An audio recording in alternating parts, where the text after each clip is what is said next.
Hello friends, welcome to the Power BI DAX tutorial. In this tutorial, we will see what is same period last year function in Power BI DAX. In the previous tutorial, we have seen the different type of the function which is available in Power BI DAX.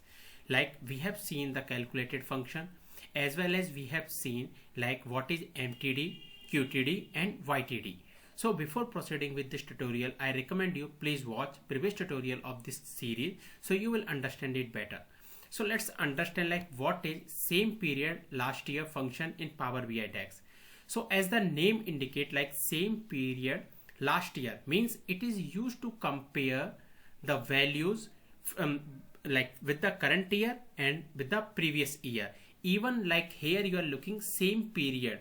Like period here, it is not specific to year. Even if you want to compare the values within the month or the quarter, we can do that because it's a generic for all kind of the like comparison with the like values. So like suppose what if how my current year sales performing over the last year. We'll take an example of doing this one, like how my current year sales is performing over the last year. That we will see in a bit in the Power BI DAX using this same period last year function. So let's go to the Power BI DAX desktop application here, and we are working with this like this is the data, Excel data basically, which we are using, and we are working with this. So let's understand like how this same period like last year works. So before that, what I will take a one column chart here, and in this column chart I will take the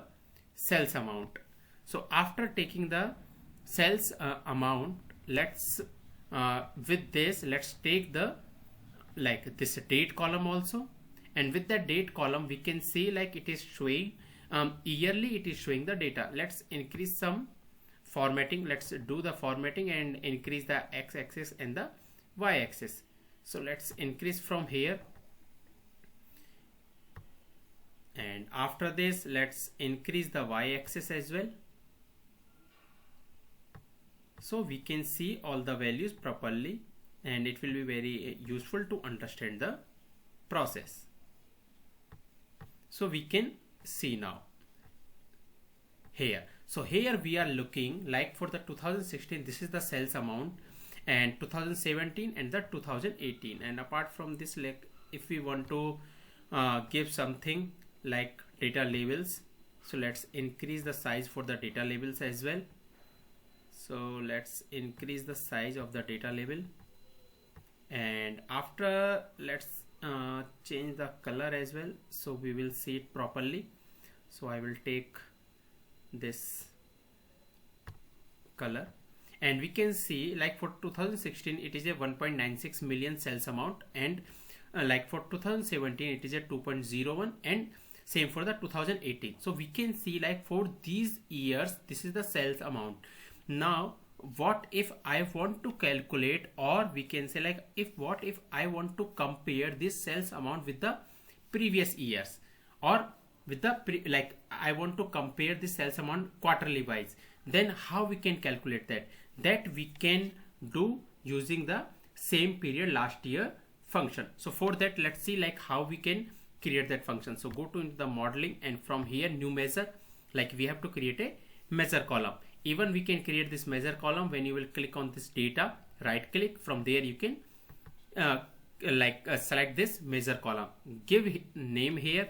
So I'm going to select like previous sales price, and here like for first what we have to do, we have to take the calculate function. And in this calculate function, we have seen in the previous tutorial like how the calculate function works.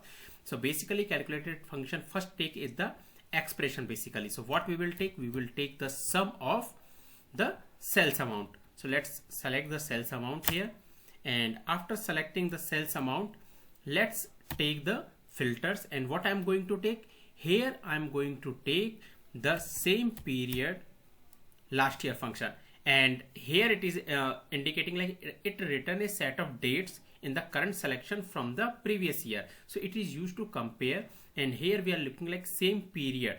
In the sense, this period is basically indicating for the quarter, for the year, or for the month as per our requirement. We will see in a bit like how we can do the comparison with the years and with the quarter as well.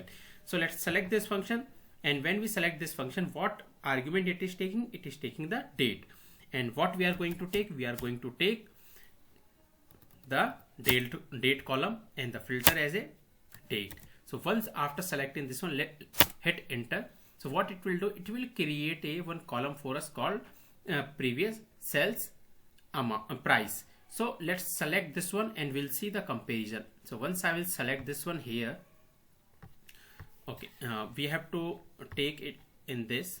So let's take in this, and here we can see like how it is comparing. But before that, let's take it up. After selecting, like we can see for 2016, like for the previous year, we don't have any data. That's why it is showing only the one bar. And for the 2000, like this is 2017, and this is like for the 2017 it is showing, and this is 2018. With the previous year it is comparing. Like here let's move it here, and we can see like which color is indicating what. So this color is indicating basically previous sales alert, and like this is indicating the sales amount. So here it is like increasing, like here the sales amount is increasing from the previous years. Like this is the previous year sales 1.96, and now for the current year it is basically what it is doing, it increased, and here it is very low. So what we can do, like we can figure it out like how it is going down, and based on that management take action and can do the operation to do that. Or what we can do, like let's take it as a focus, and here let's, and here like if I want to, like currently what we are comparing with the year. What if I want to compare it with the like with the quarterly wise? So what you can do, we can click on this, like expand all down one level in the hierarchy. So once I will click on this, we can see here it is showing as a quarterly wise. So like it is indicating quarter one, and like here it is indicating quarter two. What we can do, let's back to the report, and from here if I will expand, and if I will little bit, if I will decrease the size of this one, then we can see it properly. So here we can see like for 2016 quarter one and the quarter two, and like because in 2016 we don't have anything, that's why it is not showing any graph, basically two graph for the previous year and the current year. And from the 2017 it got started, like 2017 quarter one it is a little increment, then in the quarter two increment, quarter three we can see a huge increment here. But like in a quarter one it was fine, but from the quarter two it got started decrease. So here what management can take action and can do the things like why it is decreasing, and based on that they can take the action. So basically this function, that is same period last year function, it is used to compare the values from the like current year with the previous year. And what is the like total, what we can say, like it's a previous sales price. This is the measure column basically, and the calculate. Inside this what it take the first is the expression. So what I have taken here, I have taken like some record of the sales amount, and then same period last year, and inside this one like it take the date column basically. This same period last year function, it take the date column. So here we have taken the date column, and based on that we have calculated this previous sales price. So this is the way of using this like basically this same period last year function, and the use of this is to compare the values with the last year. So that's it for this tutorial. If you have any question and doubt, please comment. Thank you.